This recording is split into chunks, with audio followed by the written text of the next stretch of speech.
Brigade, NATO training mission in Afghanistan, and with the Deputy Advisor to the Afghanistan Minister of the Interior.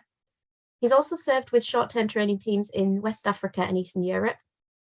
He was the first Black equerry to Her late Majesty Queen Elizabeth II, military assistant to the General Officer commanding the Household Division during the COVID-19 pandemic, and then the military assistant to the UK Senior Military Representative of Afghanistan in 2021.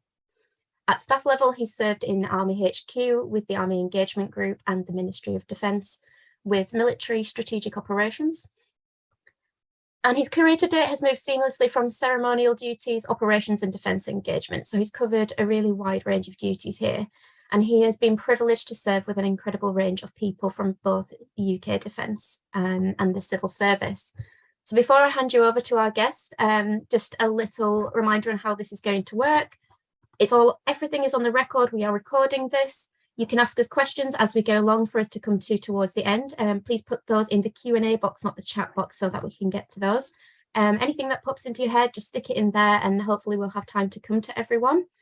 So I will take no more of your time, and over to you, Nana. We're looking forward to hearing about your perspective and experience. Well, thank you very much, Dr. Ashbridge, and also the Royal United Services Institute for giving me the opportunity to speak today. I think what I must do before we start off is just try to set the scene. Black history is not just my history, it's not just your history, Sarah, but it's British history.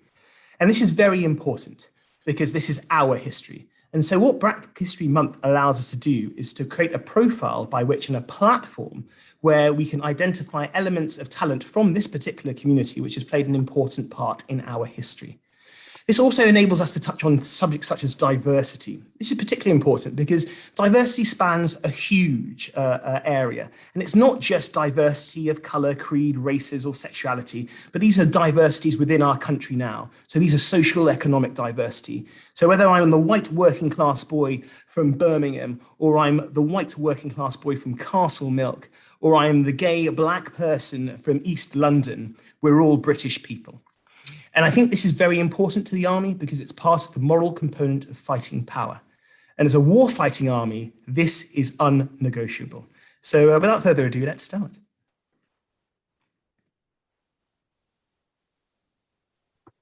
Technology and the mute button, it always gets us, doesn't it? So thank you for kind of setting the scene there. As you say, it is our history. There's been a history of Black soldiers within the British military since before we formally established the Standing Army in the 17th century. There was a massive influx of Black people into the British military during the 19th century. So we're thinking the Napoleonic Wars, the South African Wars, and of course the First World War and Second World War had men from all over the Commonwealth, so every race you can imagine. But it's not always represented in the British narratives. It's not always taught in our education, and I think perhaps not always reflected, the international experience isn't always reflected in sort of the way we learn about the military today or the way that we think about our military. So how have you experienced learning about Black history within the army in your service? Has that been something that you have tried to push in your service? Just what's been your engagement with Black history and the military in your life? I think that's a very interesting question. And I think initially on joining the military, it wasn't very evident as such within military history as it was taught. But what I found out nearly 20 years later, because we've done things such as, we've had things such as teamwork, and we've had history periods, we've had things like Black History Week, it's enabled me to learn about such characters as George Rose, for example. George Rose was a gentleman who served in the Black Watch during the Battle of Waterloo, originally from the Caribbean, and rose to the rank of sergeant. So at the time of Waterloo, he was the most senior Black soldier in the British Army. Fast forward slightly to World War I, and then we come to Watertull. He was part of the Middlesex Regiment, and the Middlesex Regiment encompassed lots of football battalions. And as part of that, he was commissioned through the ranks, and he served in the war with distinction, and then also died in service of his country. What I'm simply trying to say is that in the past, these elements haven't been afforded the profile they deserved. And so there are various parts of our history which we've missed out on. And I think by having those things highlighted at times such as these, and in the more contemporary environment where a lot of this history is taught to people at various stages during training and during periods of reflection as part of staff's rides and also studies, it enables us to realize how diverse our history truly is. And that is for the benefit of what we do. Because I think with a lot of people nowadays who serve within the military, I believe the phrase is, if you can't see or you don't identify with people who relate to you, it makes it much harder for you to be there. And I think this is quite significant in today's world, in the modern world, where people are much quicker to identify who they are. And I think we need to be respectful of that. Absolutely. I think that kind of speaks to generational changes that all of the services are already going through and are continuing to go through, and undoubtedly our friends and allies are going through as well, because most societies are moving to a more individualistic society, which is almost in contrast to some British military cultures, at least when you first enlist. So I think visibility is really important, and I think, like you say, it's about putting those stories out, isn't it? Because when we think about the World Wars, we know that there was participation from everyone, but it's not always reflected in the books we might want to read about because of the lack of record keeping.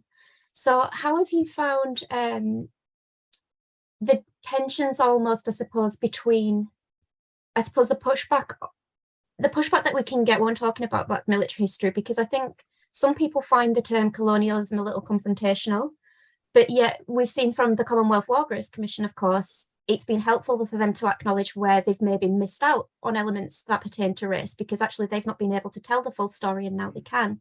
So how do you see that kind of manifesting in British military culture or education, maybe?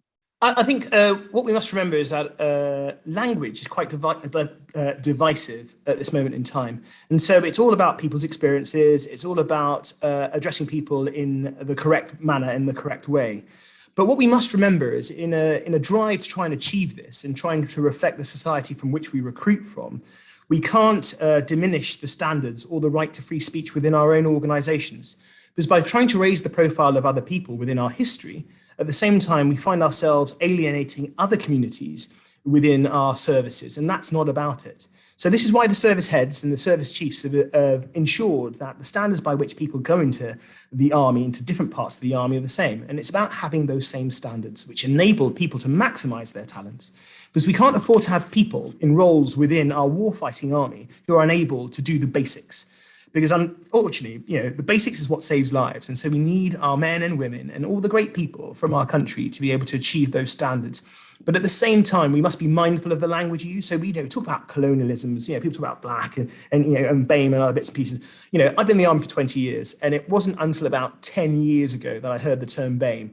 And I realized, even as a black individual, I needed to correct my language. But the point is now, very few people use the term BAME. But the problem is, if the army as an organization, an established organization, is constantly having to churn to find the right language in order to describe its people, it's always going to be on the catch up. So I think people need to be slightly aware of that. And we shouldn't chastise people. We need to use clear language. We need to communicate to all of our people. But at times, it means that we probably need to think before we speak. Brilliant point. I think communication is key to a lot of things, and you've pulled out two quite important points there, which are operational capabilities and culture. So operational capabilities, working at RUSI, this kind of frames everything that we do. How is it relevant to now? And as historians, we're always trying to kind of find those connections, because quite a lot of people within the military sciences team at least have a background in military history, myself included.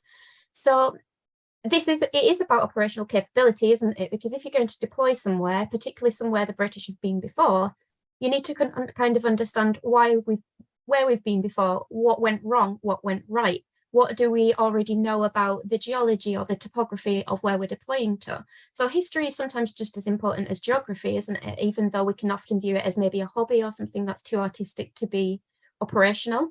And I suppose that's the art of military sciences in some extent, isn't it? How the art informs that science. So how have you been able to kind of engage with applying history to inform the way that you've approached operations?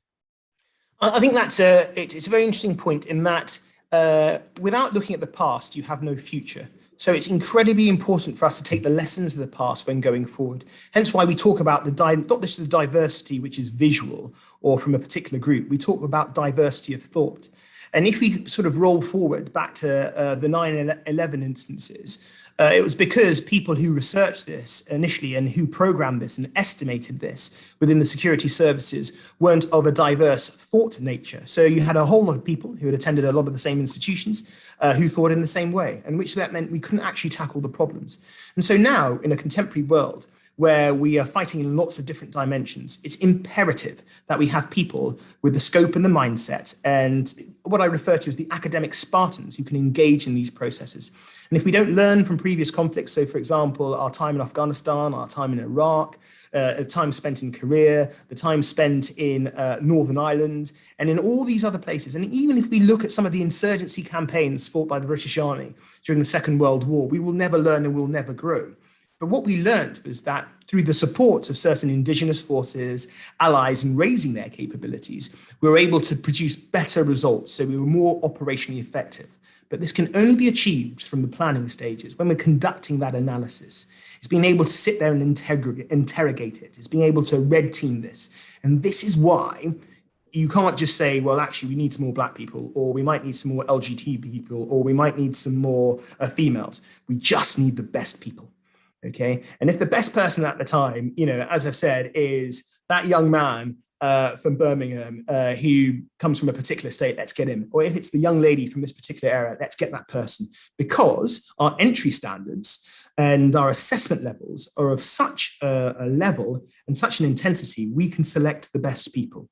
But where we might have failed previously is not informing people how they can get to that particular stage. And these are what we'd say are the unseen barriers. I had a colleague of mine and I spoke to him less than a week ago, and he said, well, Colonel, I guess there aren't many people within your organizations who have a Northern accent who look like me.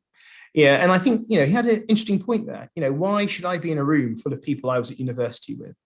My particular set of friends from university, we all joined the military, so within a certain extent, whether from the same social economic background, and we think the same and we act the same.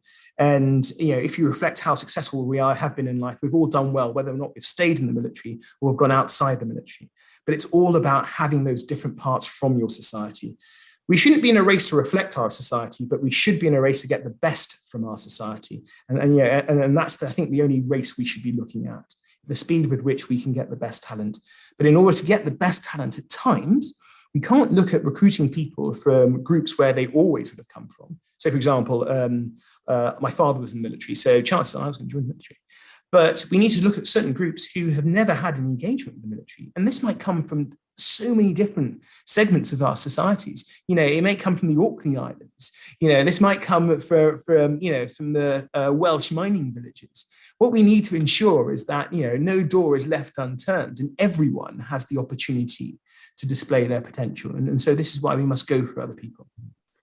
It's a good point, because I think there will undoubtedly be people in the audience who've been keeping an eye on recent military news, and recruitment and diversity quotas is a concern for a lot of people. But I think you've explained it really well. It's not about changing entry requirements or anything like that, but it's about making sure that the entirety of society and every group within that at least sees that there's an option for them if this is something that they like to pursue. It's about making sure that there isn't a closed door. And I mean, every organization and culture kind of has to work on this, whether it's no matter what business you're working on, whether you're talking about the civil service or industry. Every business has a kind of group that they're either over dependent on or that are underrepresented in their workforce. So this is not a journey that's unique organizationally, is it? But how it will be implemented will be about organizational culture, of course. I think there's been some great adverts in the last few years that have really shown the Army in particular in a different light to young people that kind of relate to the interests that young people in general have right now. So how do you kind of see this shift towards a more diverse force and away from groupthink? How do you see this kind of progressing over the next few years, maybe? I think if you look at the recent campaigns filed by the Army, where we targeted people who weren't necessarily from the groups we normally would have gone to, I think a lot of veterans from the veterans community and a lot of people who have served previously were like, niche, I mean, what's going on here, sir? But I think what we need to take into account is that our society inherently is changing. I sat down with one of my junior officers this week, and he said, well, actually, sir, I don't think people might want to go into the mess anymore because people have a different set. And I thought, what do you mean an outlook? And he said, well, a lot of people he knows and he associates with are gamers. And I looked with sort of an eyebrow raise. I was like, what's a gamer? And he explained, so, well, people like doing certain things. And so they might not find themselves engaging in the mess. This possibly may be anathema to me, but it's not for me to judge that individual, because at the end of the day, the individual stood before me, has passed all of the standards required, and is an exceptional operator. But what I need to do is I need to be more conscious of what that does. And so I need to learn about it. Because the more I understand about where this individual has come from in gaming, it puts me in a place where I can actually get the best out of this individual. And so I think we shouldn't be as quick as we are to condemn some of these activities. And so I think what we need to do there in particular is we need to understand it. We need to possibly better communicate it to our own people. Because for us in the military, this advertising is not designed for us. We're already in. We were always joining. It's designed for those people who aren't joining, and with those particular technical skills, and those subject matter experts. And this goes as far, and not just the regular community, but also the reservists. So when we're engaging with reservists, we're looking at reservists from the whole scope from of British society. We're looking from reservists from across government, different civil servants. We're looking for people from the financial industry. We're looking for people from commerce. We're looking for people from academia. We're looking for people from all sorts of society, industry, who can come in and ultimately give us within the military those experiences, those key war-winning experiences, which will enable us to be successful on operations. And that is it. And I can't stress it enough when we become more enemy focused and we are emphasizing that, we're here to win and we're war fighting. Over generations, we've always said the generation that came before us weren't the same. And having started at Sandhurst, I heard it from a lot of my colour sergeants saying, well, actually, sir, it's not the same as it used to be. But what we need to ask ourselves is, this is something that's been said throughout in history. The generation was never really good enough. They weren't amassed to anything. But then, that same generation that went to Korea was successful. The same generation, if we go back even further than that, the British Expeditionary Force, after it was defeated, the ones that came after that were successful. The generation that left the parade square, such as the Scots Guards, and then went on to go and fight in the Falklands, they were successful. Those generations that have fought in Afghanistan and in Iraq have been successful. And we need to be reminded of this. We're quite quick at times to poo-poo people. If I cast my mind back to the very first combat action that I saw as a troop leader in 2000, it was in about 2004, I believe it was, in Hamdan Junction in southern Iraq. That first ambush I stepped in, I wasn't worried about whether or not I'd fitted or I'd achieved my ethnic diversity standards. The only thing I was worried about was that the men and women to the left and right of me were capable enough to conduct activity, and defeat the enemy, in close order. And we were able to do that on that particular night in that ambush. And nobody thought about that at all. And then the irony of that is one of the young gentlemen who was on that ambush with me, I was on a live range with less than a month ago, and he's now a senior soldier and he's gone through that process and we've learned from that, and I think that's really important. But I think that said, about everything about who we're targeting and the different types of recruiting audiences, I still believe it is paramount that the army continues to listen to its people. No matter what your opinion is, your opinion should be respected. So there'll be people who may not agree with this advertising campaign, but we must listen to them, okay? Because it's as much about recruiting. It's not just about recruiting, sorry, I should have said. It's also about retention, because retention is key. It's the corporate memory that takes it forward. And we can't afford to have disgruntled soldiers. And I think as part of this process, the Army has looked into quite a brave and bold step of doing a series of activities called teamwork, where we've looked about improving the cultures within the Army, because some of the cultures we've had in the Army have been toxic. And as the saying goes, the standards you walk by are the standards you accept. And this also affects the moral component. And we shouldn't alienate people in the workplace. And I believe quite strongly in that. And so, as I say, we need to continue evolving our recruiting process, but at the same time, we must be very conscious about retention, because that is key. Brilliant, thank you. I think what you said about the memory is really interesting, because historians will, of course, tell you that for hundreds of years at least, there's been an issue with organisational memory in the British Army, because it's just so big. You've already introduced like the huge range of skills and kind of just things that you're doing on a day-to-day basis, even in peacetime. Before we think about war fighting, there's so much going on. So I suppose the onus is on us as individuals, whether within the services or on the periphery, like at RUSI, to kind of keep that alive and learn through history. And I think why Black History Month, why I find it so positive, is because it makes some of the points that you've made, that this is our history, this is our recent history, this is what's just happened now, this is our experience, this is who the British Armed Forces are. It's always ongoing, and it's not about adding extra to it almost, but it's making sure that people know where to access the right histories at the right times, to inform what they're doing at the time, and to make sure they're attracting the right people.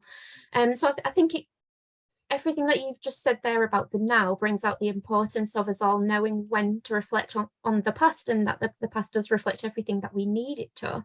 And, you know, we all love a bit of history. It's great to find out something new, of course, isn't it? It's all military history at the end of the day. None of this should be as controversial as it is. But you've also touched on something else interesting, which is the generational divisions, because, of course, while some things some cultures have improved, some things might be perceived to be worse. But we've also got to remember there's people alive who were discriminated against, whether because of their race or their sexuality. There's all sorts of reasons that will frame different generations' kind of engagement with these different things. But ultimately, it's always about just being better. An armed force should always want to be better. A society should always want to be better.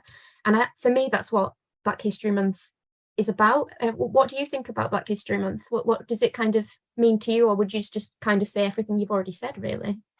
I think Black History Month means a lot, but if I'm really honest, I've been very fortunate from the background I've come from and the experiences I've had and the opportunities I've had. But I think that the key thing for a lot of people is just identifying previous talent that has been there.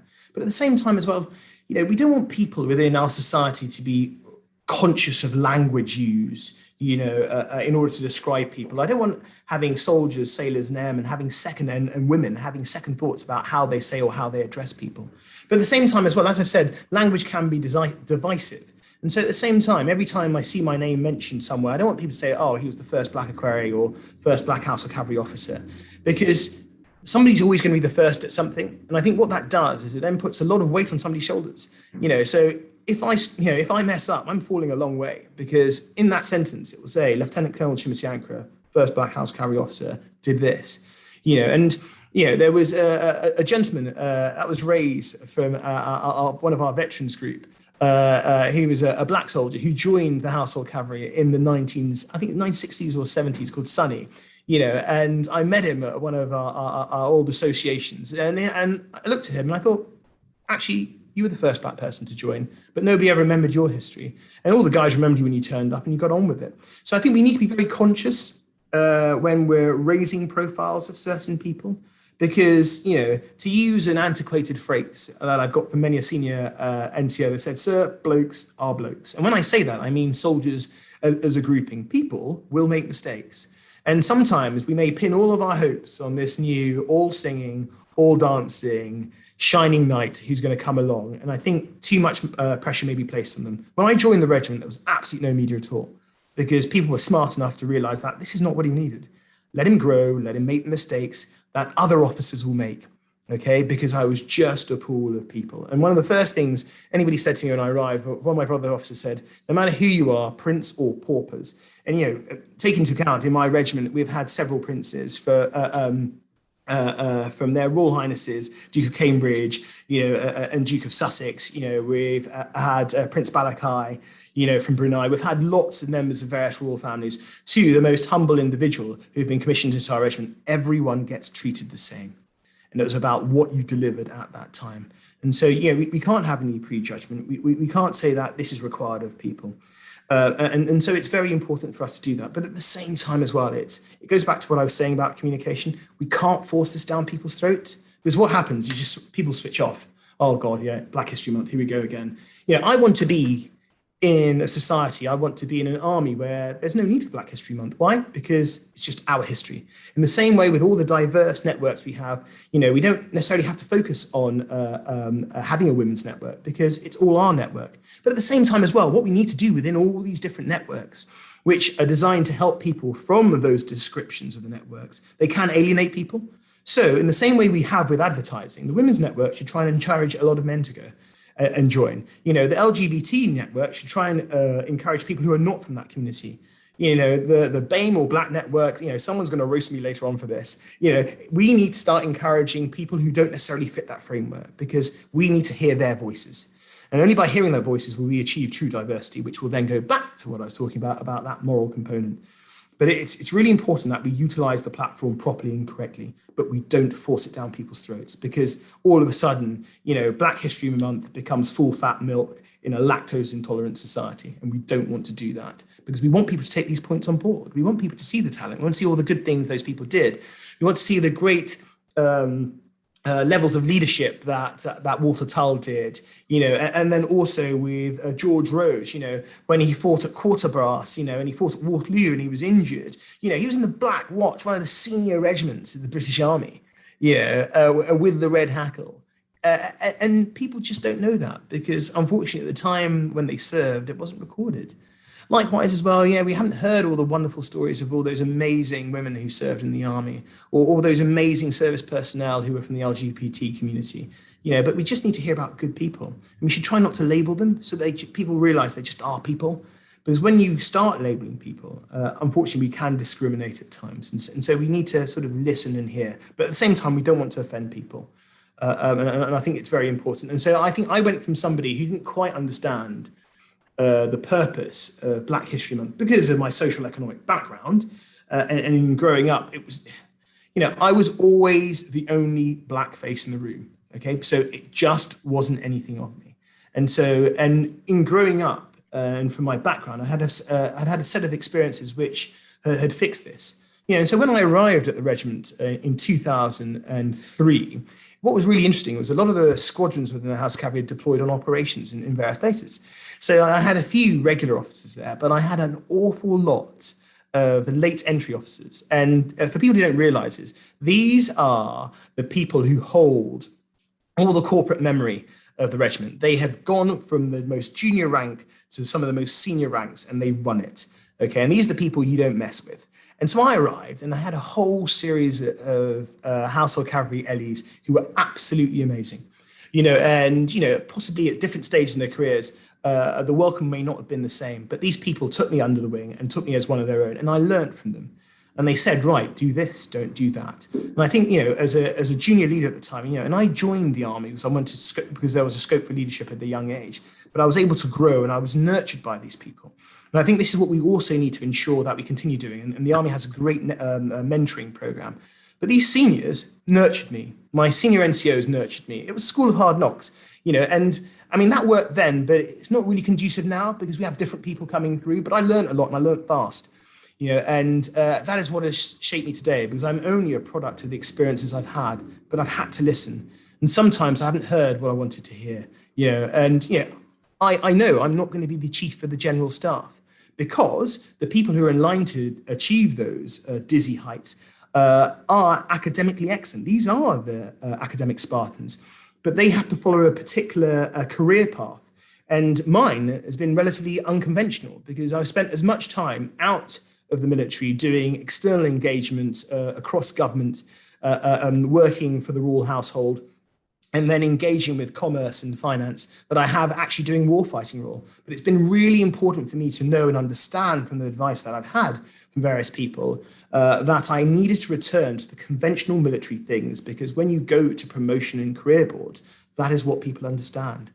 But through the right mentoring, young people from across the demographic of our great country will also realize that it is very important to hit certain marker points in your career. So if you're going on a junior NCO's cadre, or a platoon sergeant's battle course, or a logistic commander's course, you've got to finish in the top third, because if you're not going to progress. And these are the hard truths people have. So we can't just say, right, I've got this black guy here, he's not too bad, let's push him through. Because what will happen is this individual, wherever they may be from, will get to a point where they're tested and they'll come short. And they'll come short because they weren't at the standard. And they weren't at the standard because society or the chain of command unwittingly pushed somebody forward who was not to the standard. So this is why it's really important for us to understand that we need the best and we just don't need faces. I think you've almost given us some reflections indirectly just through your experience. And the first is organisational, and it's almost that whilst administratively, when we talk about things like race, it's important to kind of have some data to reflect on, to improve on, but as individuals, it isn't always helpful. It's about actually making sure that the culture of the force is that every person can say, oh, I didn't realize that's not the right way to say something, like, thanks for telling me how to say it now. And it's just about the culture at all ages and all levels kind of being more willing to be open and supportive, because that supportive culture is there. You've experienced it. Lots of other people in other units and services have experienced it. It's the camaraderie that kind of makes their service for them, really, for a lot of people. And then individually, it's acknowledging when there's new phenomenons with people moving up and being happy about that and wanting to engage with that. But it's not putting pressure on an individual, because I really take on board your point about a pedestal. I used to work in a Centre for African Studies as well, and I would often be told things by my friends who were Black and African that I would have never even considered. And other groups will have this same thing about being put on pedestal as well, whether it's to do with sexuality or disability. Every group that isn't considered the majority is having the same thing. So I think if we can take away those reflections from what you've just told us, I think we'd hopefully be together working towards a more positive culture for everyone anyway, which sounds like the right thing to do just in general. But before we move to the question time, I thought let's just pick up on some fun history examples that we kind of like, because as I said, we all love a bit of history. That's probably why most of us are here. And for me, I think quite a good entry point to Black history, if you're in this audience and you've really not read anything before, you kind of want to know where you start. Those of you that know me will not be surprised to say I'm going to connect this to dog tags and war graves, because that is my thing. And of course, the Commonwealth War Graves Commission, the beautiful cemeteries that are in every single country in the world almost, they are only there because Fabian Ware, who was the founder of the commission, ultimately incorporated into the British Army, forced the British government to recognise that they had to recognise the contributions of all soldiers, whether it's the boy from Wales, whether it's the boy from the Caribbean, whether it's any country. If they have served, man or woman as well, I should acknowledge as well, because of the Women's Auxiliary Corps, if you're in service, that should be acknowledged. And that work has reframed the way we view military service, the way we view death in service. But we don't always get to talk about the full elements of the Commonwealth. We just talk about just the British one, and that's such a shared history. So if you want, from my perspective, if you want to go away and have an access into some new Black history and find something interesting, I would really recommend going and learning about the War Graves Commission. So Nana, what would you kind of recommend to someone as something quite fun to learn about? I think it's really important to learn about the different Commonwealth units. So some of the indigenous units that supported British activity during the Second World War period, those which are forgotten about, some of those auxiliary units. The phrase from General Sir Rupert Smith, where, you can only fight the wars you can sustain. And these are the key implements, because, and as we learn from current conflicts here, if you don't have the power to the punch, as they'd say, from the Royal Logistic Corps, it doesn't happen. You can't fight on air, okay? And if the logistics aren't right and the logistics aren't there, it doesn't work. And this is why it's incredibly important. And so it's so important to look into these war graves and see these individuals who are often forgotten about. Some of them are buried in graves without any identification, and nobody thought about them. Nobody thought about them. And so this is why it's so important now for us to encompass this and remember this. And these are the sort of things ultimately which will change the cultures we have and make ourselves just a bit more inclusive. Because for a lot of the time, when people talk about subjects such as this, a lot of older people such as ourselves might turn around and say, well, actually, we don't want to change what we've got. And we think, well, you're not changing it because this stuff was always there. It just wasn't highlighted. And I think this is one of the most important things. So I think it's attending things like the Imperial War Museum and then seeing some of these incredible exhibitions, and the National Army Museum in just off Sloane Square, and seeing that as well. And it's making it fun. It's making those histories fun. And I think for a lot of us, it's young service personnel. Because I was at an event yesterday where there were some incredible junior NCOs who spoke so succinctly, and they were so observant of behaviors and strands. That is the next generation, who we need to educate, and we can have them delivering these bits and pieces, because they will know it, because they will become those strategic corporals when we go on operations who will make the difference, who will make those decisions, and who will have the courage and the fortitude to turn around to commanders such as myself and say, Colonel, actually, I think we need to look at this again. And within a culture of actual understanding and listening to our people, that is what we will need to do. And I think that is very, very important. Well, thank you. So we're going to go to questions because we've got quite a bit of engagement here. And if anyone does have a question that they want to ask, please do put that in the question and answer. We'll try and get to everyone. I was just going to say, Sarah, I saw this little sign which has come up saying that my computer might reboot. So if it starts rebooting, please continue talking. Do not be alarmed and carry on, and we'll get ourselves back on online. Okay, so I will prepare to bore everyone with Wargraves Commission stuff if you drop out. Noted, thank you. So that's a warning to the audience as well, that you are potentially about to experience that. So we'll go to a question from Nick Champion. It's a double question about contemporary service. And he says, Colonel, how much thought do you think is being given to the potential contributions of the neurodiverse to add to the capabilities we're trying to harness? And also, what are your thoughts on the age parameters for service? Well, thank you, Mr. Champion. That's a very interesting question that you posed there. I think it's so important about us maximizing what's up here. And it's, taking on board how people think, how they operate, how they approach problems. Because at times, this hasn't been something that we've been able to grow within our organizations. And so it's so important for us to do that. Likewise, as well, I don't think we should discriminate with ages. Because with age comes experiences. I've been on many operations where people have looked at those who look slightly older, I would say, like my father or my mother, for advice, because they have that gravitas. And when they speak, people listen. And in different cultures, that's what people do. But I think what we need to understand is that because we now seek this within areas such as the reserves, it's really important for us to attract these people and find ways in which we can still maintain these. So if we have these in groups, alumni, as people reach age brackets, but that information is so important because it's the corporate memory of organizations. And we as an organization, as the military, only are unsuccessful if we don't take on board the lessons learned. And sometimes these lessons learned might be thinking and engaging with problems from a completely different angle. I very much agree. But before we come back to some of the more contemporary stuff, I'm going to kind of bridge history and contemporary now with a question from David Crosby. So David asks, Cole, what are your views on our regimental system? Does it still have a role? Oh, that looks like we might be having a reboot. Oh, no, I'm still there. I'm still there.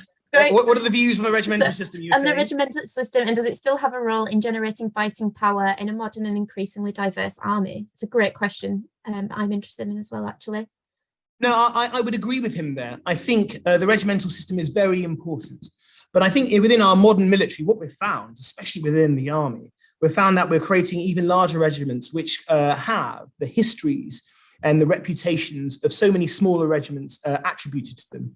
But I think when you look at it on a sort of a micro scale, it's really important that if you're serving within a unit itself, you have that regimental system and you have that regimental structure, which means that junior soldiers and junior officers, when they arrive, have a structure by which they can grow and be nurtured through. This may find ourselves being moved across lots of different battalions, but we shouldn't be worried by moving, because that simply gives us opportunity. And that's opportunity for us to take on board different challenges. I'll use the example of the Rifles. The Rifles is a huge regiment with about 8 battalions, I do believe, in all. So 5 regular battalions, one of which has now become part of the new Army Ranger battalions. And then it has a number of reserve battalions. But by having a battalion with such large numbers, we afford men and women the opportunity to serve within different battalions, doing different things and using different structures. And we don't have to look very far to see where a lot of this stuff has originated, whether we look at the Guards division or the wider household division, or we look at things from the King's division and all the other wonderful and Queen's divisions within the military. We've always done this in the past. I don't think we should be afraid of the regimental system. I think we need to encourage it. And I think if we look at some of our colleagues and some of our allied nations and partner forces, we see where by not necessarily having the regimental system, some issues have arisen. But people generally want to be part of something. That said, we should not be afraid at all of task organizing our capabilities. Because as we grow on and as we go further, it's about task organization. It goes back to the thing that Mr. Champion raised and the question. It's about having the best people on the team to enable us to have operational success. I think when growing talent as the early phases, we need to have the basics by which people are trained to and a standard by which they're trained to. But often we'll find ourselves working in different task organizations. And I found the same thing when I've ended up working, with members of the Royal Navy, the Royal Air Force, as I've said previously, civil servants, and within the Royal Navy, members of the Royal Marines as well. So, often we may not necessarily find ourselves operating within the regimental system, but we benefit from the foundations which the regimental system gives us.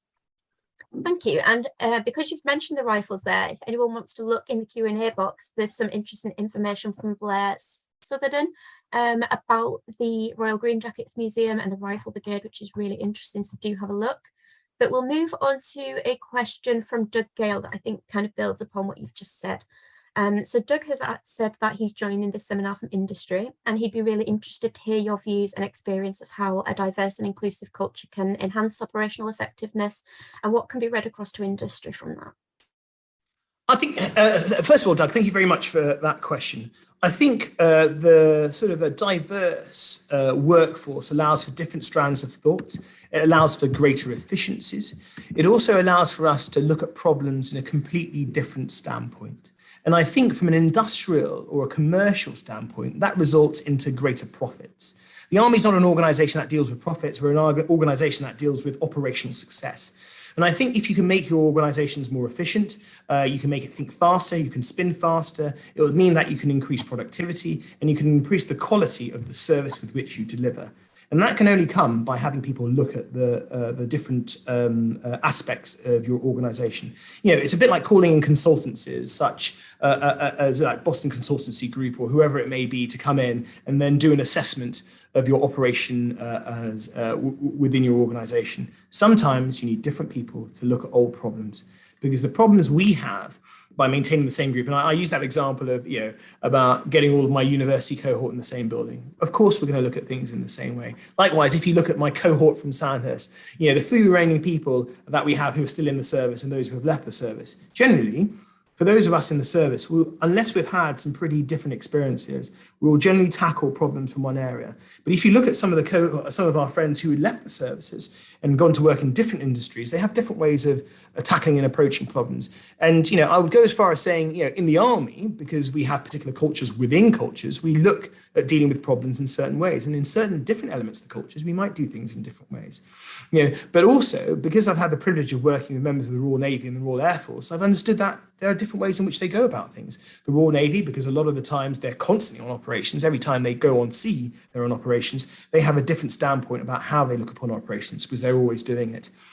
Likewise as well within the RAF, because where they can find themselves based, with not just the air power, but with all the other assets that are brought from the plethora of an arsenal that the RAF bring, they approach operations in different ways because it's all about getting the best from their kit and equipment and their people to deliver operational success, within the air domain. So I think it's really important for us to look into all of these different areas, because only by looking in different areas will you improve your own area. And in answer to Doug's question, the beauty of the diversity is the improvement in the service. It's the improvement in the deliverable. It's the improvement. It's the bottom line for your company. But at the same time as well, it's the level of service you deliver to your clients. And ultimately, that's what it's all about. Thank you. And I think that kind of answers Barry G's question, which was what lessons could the RAF learn about their recruitment strategy. So I'm going to say that as answered. Thank you. And we've got 10 more minutes for questions. So I'm going to try and kind of fit a couple together because we've got a really engaged audience. Thank you, everyone. So before we come maybe to the more personal ones, someone said here, you've mentioned a positive experience of mentoring. This is from S. Outram. And they ask, is there still a current and formalised process used to bring up young officers and soldiers within the British Army? This is from Simon, sorry, he's added. Okay, well, first of all, thank you, Simon, for that question. Within the Army currently, we run a mentoring program, and it's up to individuals to look upon, I know within junior officers and also middle ranking officers, we have that as well. And through individual programs set by senior soldiers, so everybody from the regimental sergeant majors that look to conduct this sort of activity in junior soldier development days and junior NCO development days and seniors development days. And then also as part of mandated promotional courses, we look at mentoring or giving people the avenue to gain mentors. But I think it's a two-way street here. A lot of people are offered mentoring, and I've been very fortunate that I've had mentors within the military and outside the military. So growing up, it's a great gentleman called Paul Twyman, who was a mentor of mine before I joined the military.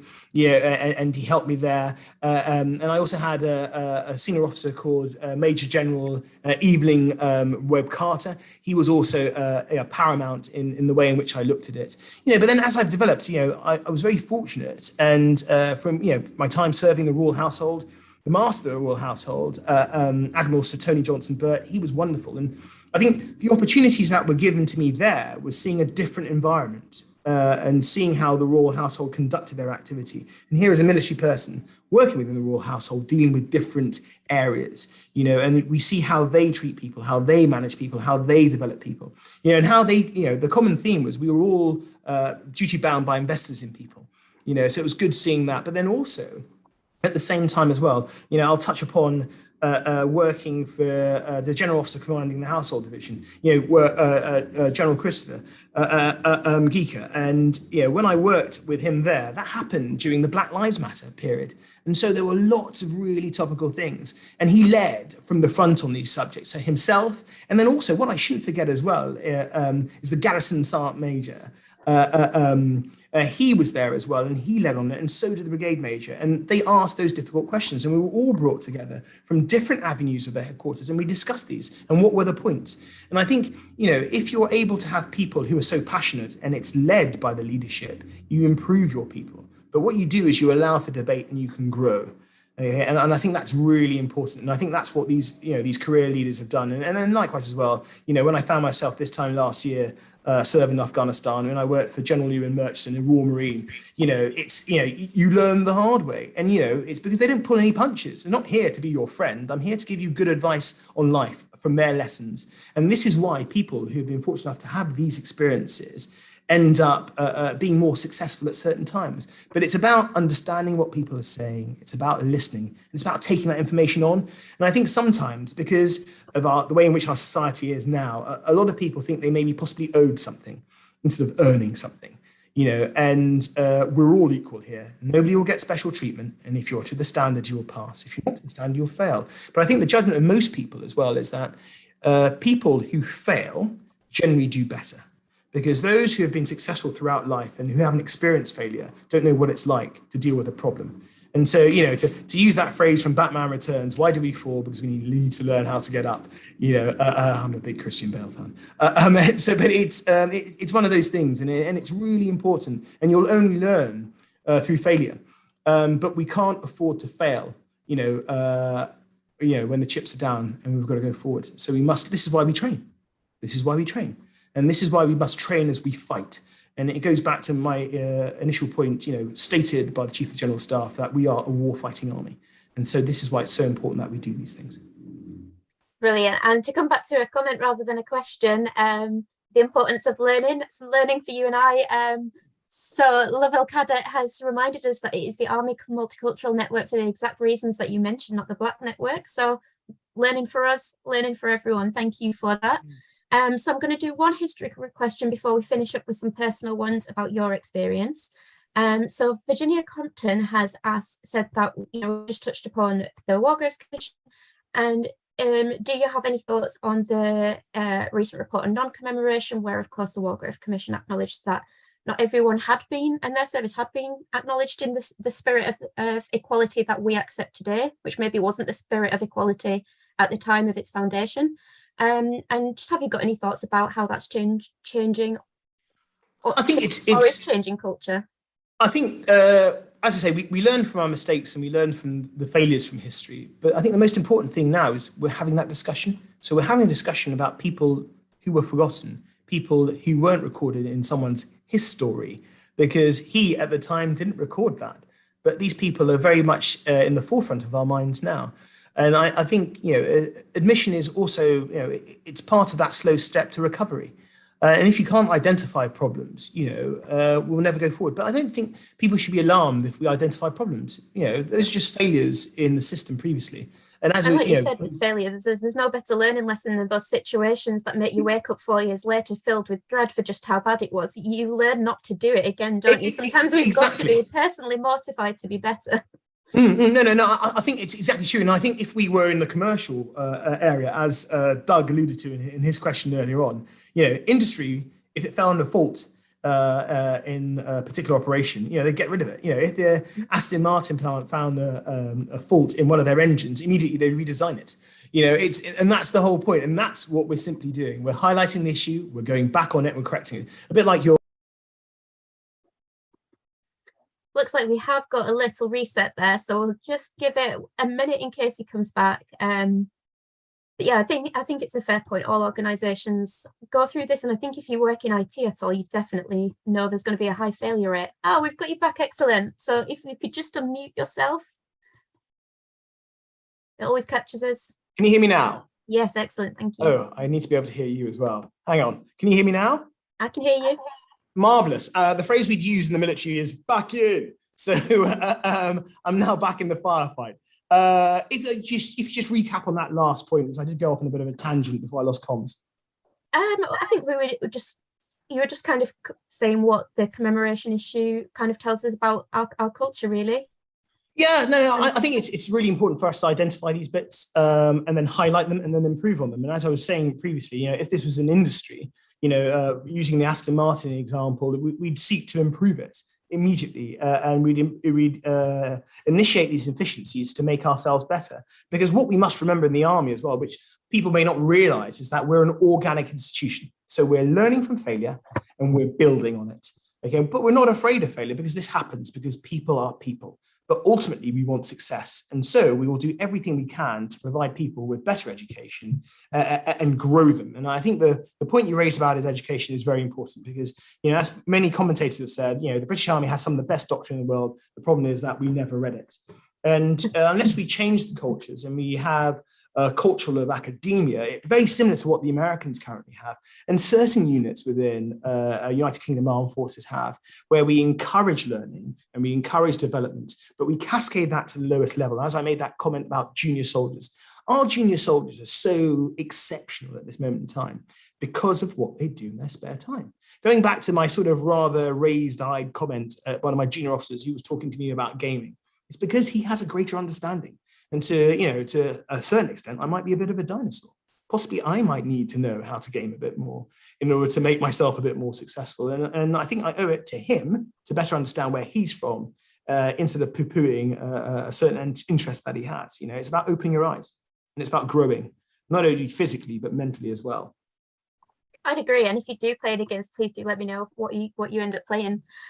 So we've got about 5-6 minutes before we need to finish. So we'll just do these personal ones that are almost asking for your advice rather than your reflections, I suppose. So the first one I've accidentally clicked answer, but it's not. This is from Gautam Tamang. Hopefully I've not mispronounced your name, sir. It says, hello, Col. I'm from London and from an ethnic background. Have you seen over time during your career a better representation of ethnic backgrounds within the Army or HCR? How can the British Army improve? And I'm going to double that with a question. Where has this one gone? One from Jonah, who asks, what's the one thing about the Army that you know now that you wish you'd known when you first started? Right, okay, so first of all, Mr. Tamang and Jonah, thank you for your questions. I would say representation, it is much better. It is much better. Okay, so as I said previously, when I started the military, I was the only person who looked like me, going to various places, but it didn't really affect me. But as I say, as society has changed, you realize that some people have had different journeys, and that has affected them. And it's really important that we acknowledge that, acknowledge people's journeys. But if you look at the contemporary army and contemporary armed forces as well, what you'll see is a whole raft of people represented, and a whole host of diversity. And as I say, this is not just the visual diversity, it's the sexual diversity, it's the people identifying in a certain way. It's all these wonderful things that make our team better. But the common factor with a lot of these people and I refer to them as a lot of these people, is that they're good at what they do. And ultimately, that reassures other people that we have them there. One of the things I would stress with the diversity we've seen a lot, in subsequent years after I joined, there were a lot of people who came from the Commonwealth, and there weren't as many indigenous ethnic minorities joining the British Army, which I thought was very interesting, and so I thought that was something very interesting to see, that people were coming from Commonwealth countries and not many from our own generation. But then again, I thought that was a reflection of young people who were joining the military overall. But I mean, going back to, what was the second point that was raised? Sorry, I forget slightly. Let me scroll back up. Where have you gone? Jonah asked, what do you know now that you wish you'd known when you first started? Well, Jonah, thank you for that point, and I apologise, Jonah, for letting that point slip my mind. What do I know now?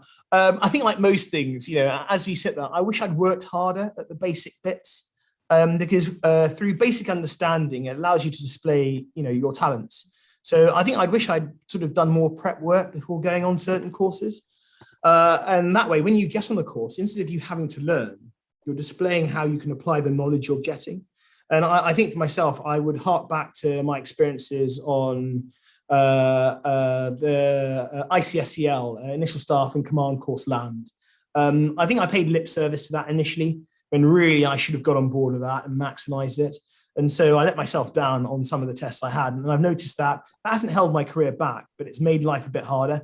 So I've had to sort of catch up with more sort of what we refer to in the army as doing knees to chest jobs to get that point score up. But you know what? Once again, it goes back to my point about not being successful and working harder. And everything happens for a reason. Chances are, if I'd done really well on that course and my career had gone through another avenue, I probably wouldn't have had the opportunity, or I wouldn't have been considered or been at the right time and place with which to done the Aquari job and the subsequent other MA jobs I had, and then go on the subsequent tours in which I benefited from. Or have the opportunity to deploy with 16 Air Assault Brigade. So, everything happens for a reason, and we shouldn't be worried by that. And this is what I say to everybody listening to this phone call: we should not be worried about what happens if the plan doesn't work, because like as Mike Tyson said, everyone has a plan to get punched in the face. And then that's how you need to respond, because you need to be up there, and that's what people will find themselves going through. I'd agree, and I think a reminder for both the younger and older people in the audience, for very few people, very few people will have a linear career in the way that someone would have experienced a career even 30 years ago. So many jobs now didn't exist when I left school back in 2007 that exist now. I think it's quite hard to make a plan, and sometimes the beauty of where you end up is the fact that you never even intended to get there in the first place. And that's okay, whoever you are and whatever stage you're at in life. I think it's quite a nice takeaway for us all to remember as we all work our way through modern chaos. So thank you for that. It's been really insightful. I think you've given us some wonderful reminders, perhaps not realizing where you were imparting wisdom at times. There's been some interesting things to think about there as well. And thank you to the audience for all your questions. I'm so sorry we couldn't get to them all. But this is recorded. For those who have asked, it should be going online. It may already be on some of the social media accounts. Have a look, but if not, we'll try and follow up that it gets posted straight away.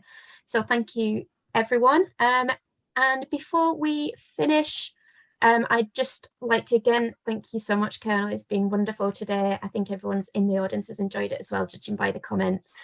Thank you, Dr. Ashbridge, and thank you to all the members of RUSI and all the people who've tuned in today. Thank you for giving up your time to listen to us, and thank you for the questions.